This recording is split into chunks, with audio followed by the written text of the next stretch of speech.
Good afternoon. Today I want to explain the topic lubricants in my PowerPoint slides. First I want to explain the types and classification of lubricant, which is mainly classified into three categories, governing first liquid phase, solid phase and semi-solid phases. In liquid phases, the main type of lubricants which are commonly used are vegetable and mineral oil or petroleum oil, and synthetic or blended oils. In solid lubricants, the most commonly used lubricants are graphite and molybdenum disulfide. And in semi-solid lubricant, greases is the most widely used lubricant, which is also used in most important lubricant in daily phases. The next slide of my topic covers the point properties of lubricants. Actually, the lubricant is a very important topic, and the properties are also very important, which helps us to understand the need of lubricant and which type of lubricant should be used and choice of lubricant. The topics which are included in properties of lubricants are viscosity, viscosity index, pour point and cloud point, aniline point, emulsification and steam emulsion number, saponification number, carbon residue, flash point and fire point, and oiliness or lubricity. All the properties are important, but the most important properties in the lubricant properties are viscosity and viscosity index, which I am taking in my next slide briefly.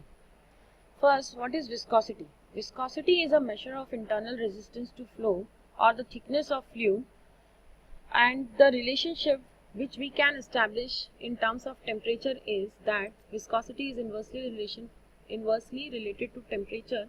So with the increase in temperature, viscosity is always decreased. It's specified at 40 degrees centigrade and 100 degrees centigrade, and the most important unit in which viscosity can be measured is centistros. We can also measure viscosity in poise. Now, there are different types of viscometers from which viscosity of a lubricating oil can be measured. These are Seibold viscometer, kinematic viscometer, Redwood viscometer 1 and 2. Among these, the Seibold viscometer is most commonly used in the United States, and the Redwood 1 and 2 are most commonly preferred in England. The basic structure and the basic function of all the viscometers is same, that is to measure the viscosity. Only there are slight differences. Now I am going to display the viscosity meter number 1 and 2 in brief in my next slide, which shows the relation and the difference between Redwood 1 and 2. The basic differences between Redwood 1 and 2, the first difference is the dimension of orifice, second receiving flask, and the third useful. Dimension of orifice in Redwood 1 it is 10 mm, but in Redwood 2 it is 50 mm. Diameter is 1.62 mm in Redwood 1 and diameter is 3.80 in Redwood 2.